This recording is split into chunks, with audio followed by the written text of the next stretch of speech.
I'm Sarah Fergani with KENS 5 News Now. A man ends up shot while trying to protect his child, and police say a group of teens is responsible for this. Police were outside this home on St. James Street on the east side around 9 o'clock last night. They say the teens showed up to the man's doorstep wanting to fight his kid, and when he confronted them, they shot him. Police say the teens then hopped in a car and drove away. That man was taken to the hospital in stable condition. Police are also searching for a suspect in a stabbing at a Southwest Side neighborhood. They say two neighbors started fighting and one of the men was stabbed and cut multiple times. All this happening at a home on Little Creek Drive around 10 Thursday night. Police say the suspect ran away. And check this out. Talk about a close call. A Mustang crashed right through this fence of an East Side home in the 700 block of South Mint late last night, landing on the home's front patio. Police say the driver told him his car malfunctioned. Amazingly, there was only superficial damage to the front of the house, but he did hit a gas line. CPS came out to check and repair any possible damage. A new tip in the high-profile case of Lena Serdarkia leads police to a wooded area on the city's northwest side. This is less than a mile away from an apartment complex where the little girl disappeared 2 years ago in the medical center at I-10 and Wurzbach. Today, police intend to execute a thorough search of that area, which has been explored in the past, just not to that extent. Police have used canines in the area to follow this tip. Today, they will use an X-ray device, according to Lena's family, and it's supposed to help investigators identify buried objects, which will assist in looking for a body. I asked again, what type of equipment? Is it something that maybe can take an X-ray? They said yes. So they're waiting for something to be able to see what's under the dirt. They said they received a tip for this particular area, which is what we wanted to confirm with them as well. For those of you who've been following the case, you know that this was one of the first areas that we searched. Former FBI agent Gregory Pratt also gives us his take on the search.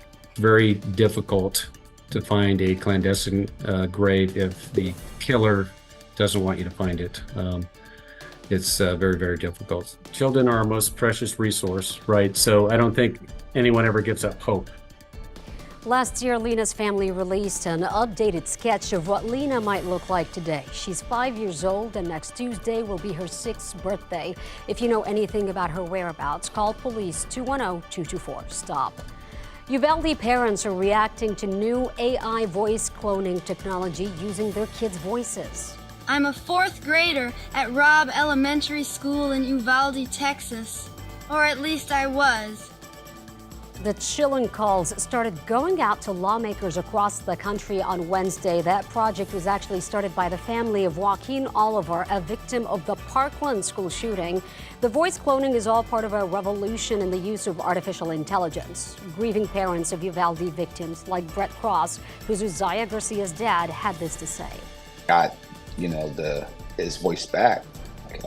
I wept uncontrollably, and I just kept listening to it over and over.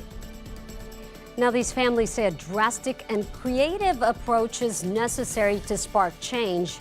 Just last week, the FCC issued a ruling declaring the use of voice cloning technology in robocalls to be illegal, but it is unclear if these calls to lawmakers will fall under that ruling.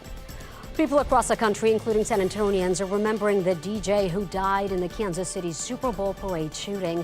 Across the airwaves of Tejano radio station KLMO 98.9 FM, DJs paid tribute to 43-year-old Lisa Lopez Galvan. And while local DJs did not know her personally, they still consider her family. And they told listeners Lisa helped preserve Tejano music and culture in the Midwest.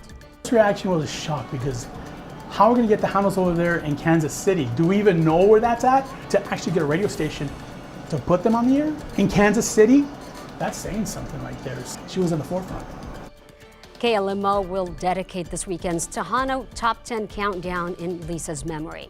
I want you to take a good look at this picture. Police say this man waved a hatchet at customers outside a Northwest Side Walmart December 7th. It all started when a car tried to pull into a parking space at Walmart on De Zavala when this man appeared in front of them.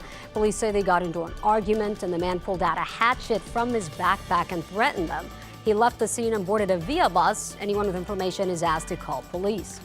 KENS 5 has learned what led up to the shocking assault at North Star Mall when an 81-year-old man was thrown down an escalator. Police say it appears it has stemmed from a dispute in the store's dressing room.